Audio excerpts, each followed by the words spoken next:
Hi there, my name is Taylor and I'm a school psychologist intern at Salmon Bay.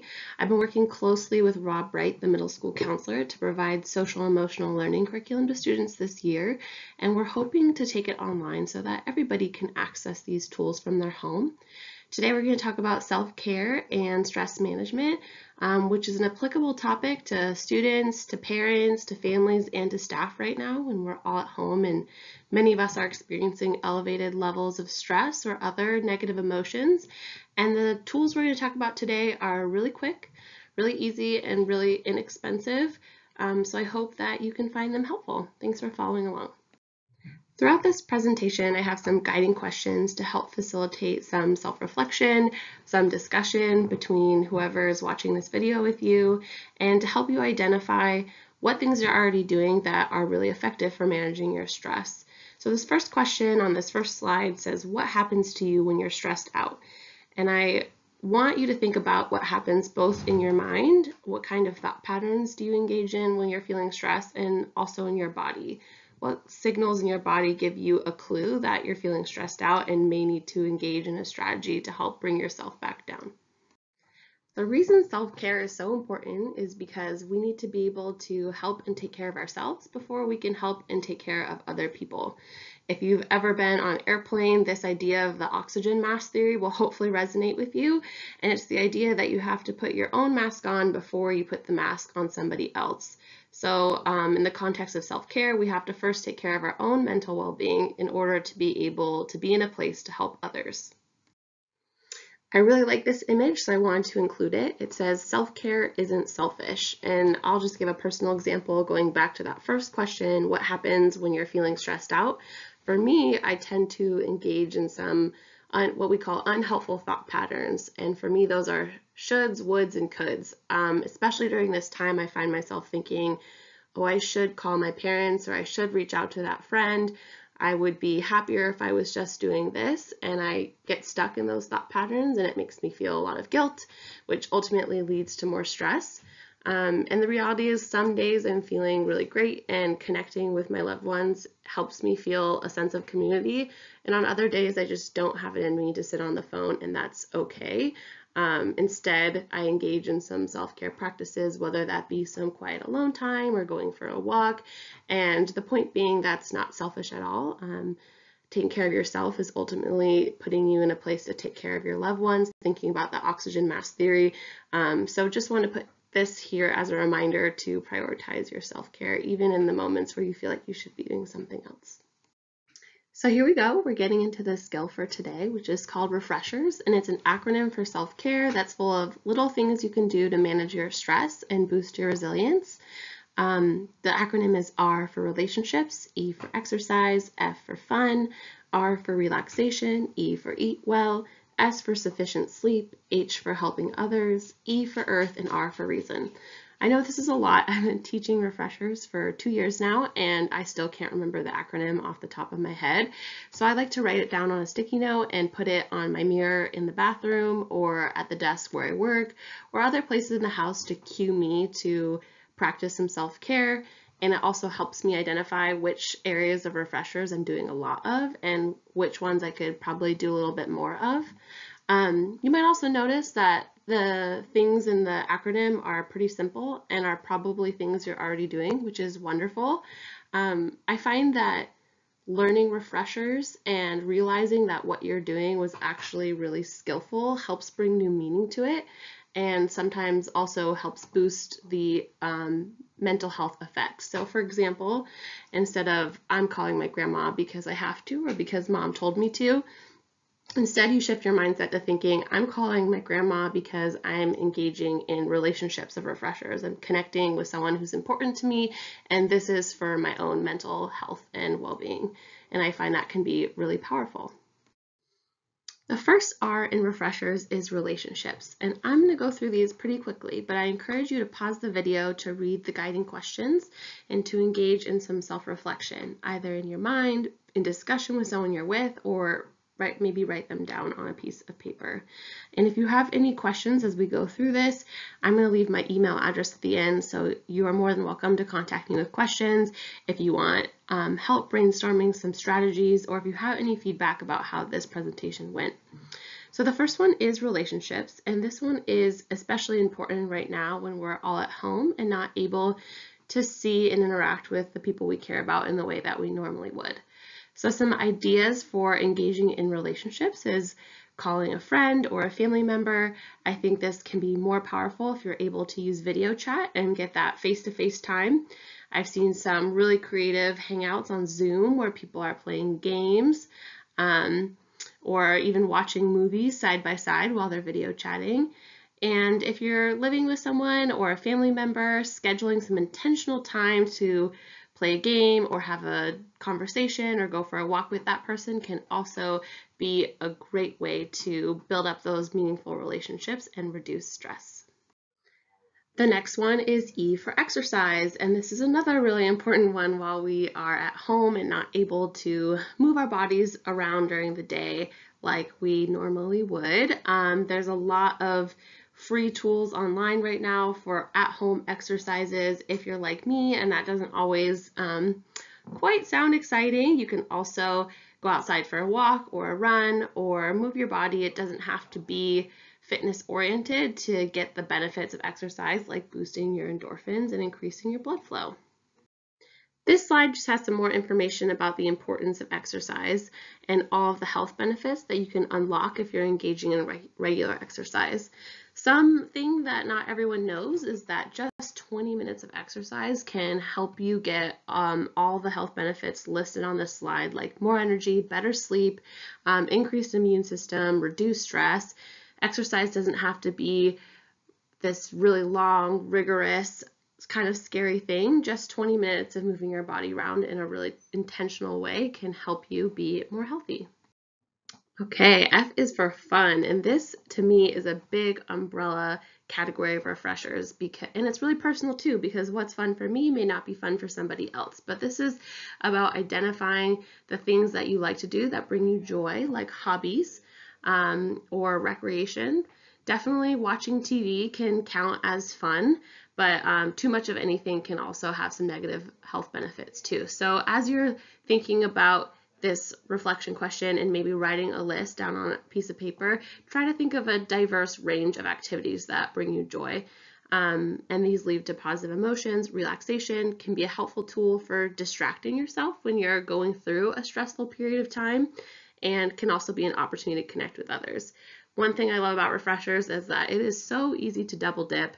If you go for a walk with a friend outside, you're doing relationships, you're doing earth, which we'll get to later, you're having fun, and you're doing exercise. That's 4 refreshers in one. So keep that in the back of your mind. Next one is relaxation.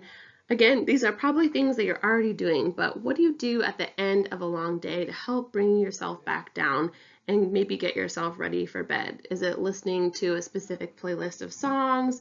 Is it lighting a candle and turning down the lights? Is it reading a book? Is it kicking your feet up on the couch and watching your favorite TV show?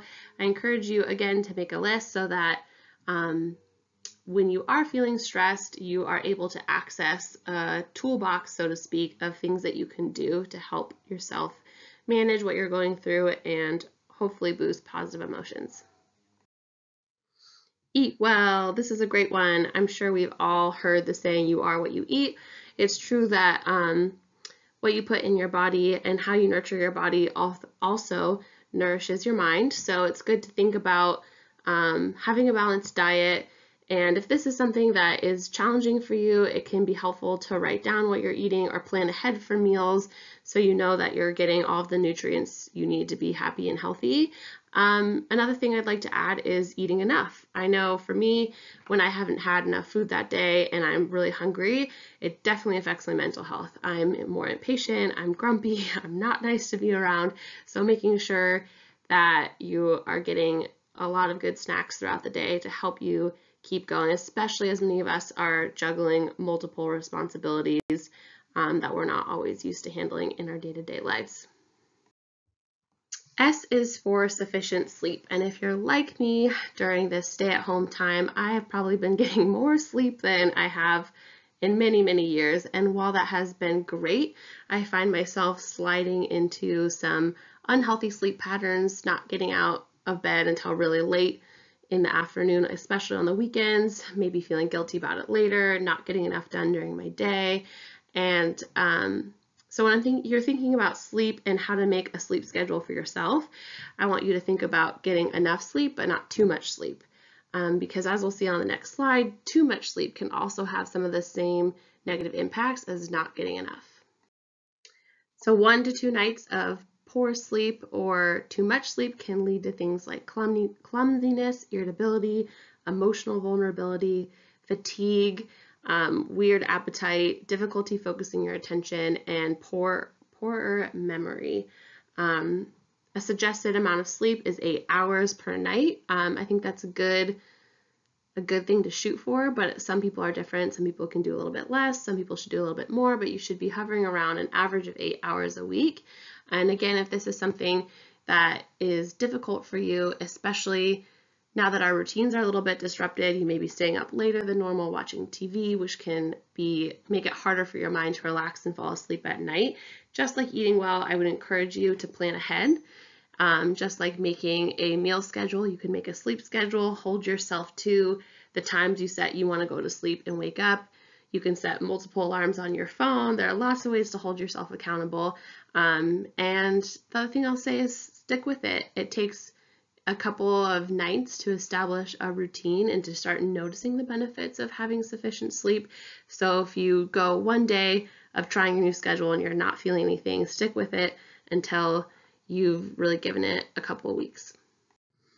The H in refresher stands for helping others, and this has to do with contribution and service.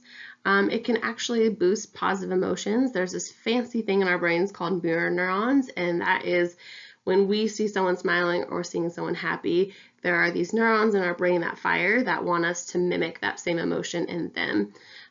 It can also give us a sense of purpose, and it has the added benefit of building healthy relationships, which is the R in refreshers. When you do nice things for others, they do nice things for you, and that builds a nice, healthy, cyclical relationship.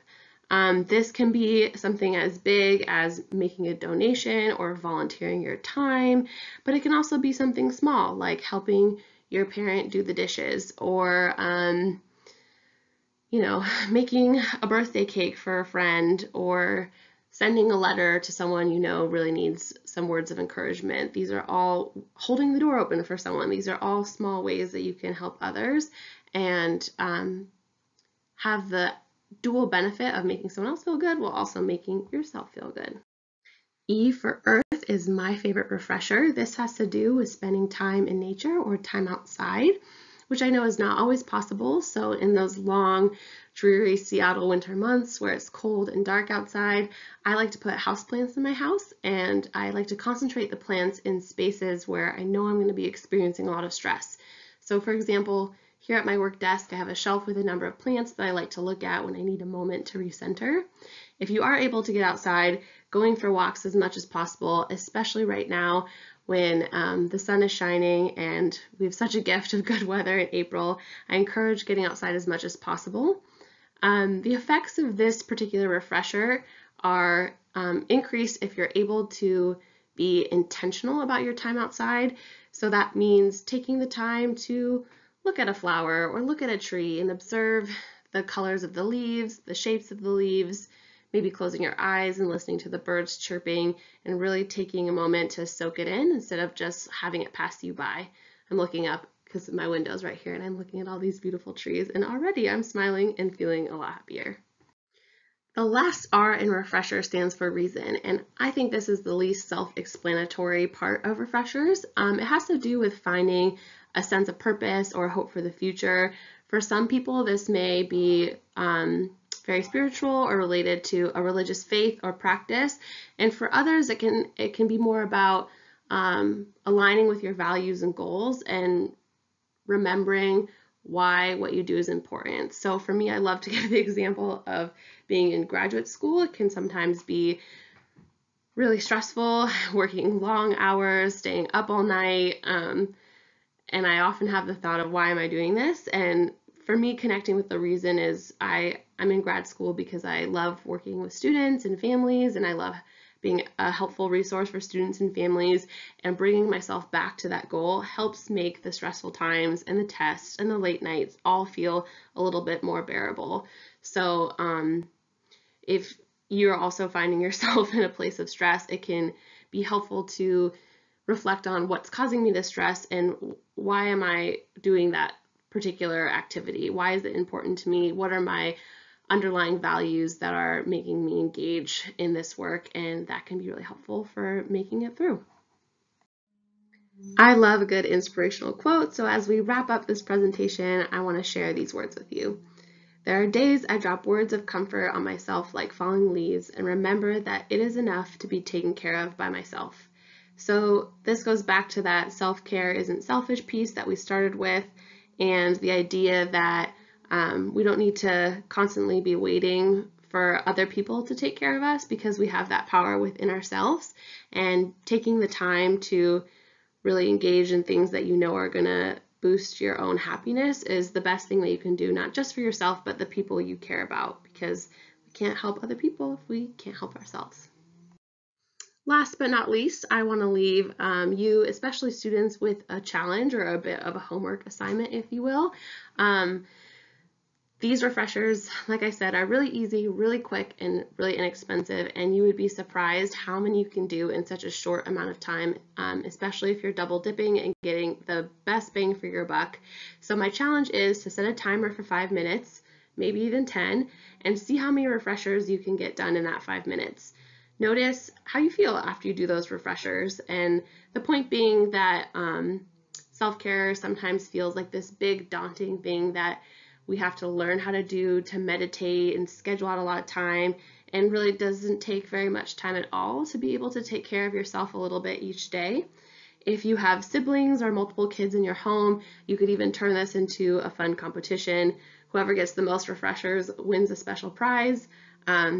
If you do anything creative or take photos of your refresher challenge, we would love to see them, to be able to share them with other families or post them on our Salmon Bay newsletter. So if you're comfortable with sharing, in our next slide, I have my contact information as well as Rob's, the middle school counselor's, contact information. Send us those refresher photos or any other questions or reflections or feedback you have, and we look forward for you to tune in next time. Bye.